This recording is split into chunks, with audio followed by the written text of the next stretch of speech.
കർത്താവിന് സ്തോത്രം. എല്ലാ പ്രിയപ്പെട്ടവർക്കും കർത്താവിൻ്റെ നാമത്തിൽ വന്ദനം. ഇന്ത്യ പെന്തക്കോസ്ത് ദൈവസഭയുടെ 102ാമത്തെ കൺവെൻഷൻ നാളെ ആരംഭിക്കുകയാണ്.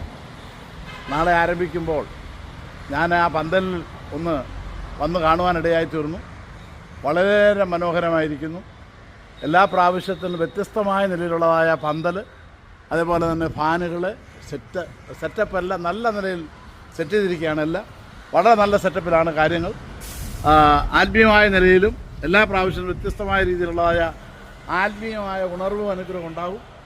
പന്തൽ തന്നെ വളരെ അനുഗ്രഹമായിരിക്കുന്നു. ചുറ്റുപാടുകളെല്ലാം ക്രമീകരണങ്ങൾ എല്ലാം വളരെ മംഗളമായി മനോഹരമായ കാര്യങ്ങൾ നടക്കുന്നുണ്ട്.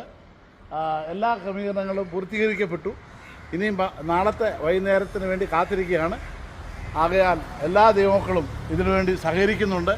എല്ലാ ദൈവദാസന്മാരും സഹകരിക്കുന്നു. എല്ലാവർക്കും കർത്താവിൻ്റെ നാമത്തിൽ വന്ദനം അറിയിക്കുന്നു. നിങ്ങളുടെ എല്ലാം പ്രാർത്ഥനയും സഹകരണവും ആത്മാർത്ഥതയും ഇനി ആവശ്യമായിരിക്കുന്നു. കർത്താവ് എല്ലാവരെയും അനുഗ്രഹിക്കുമാറാകും.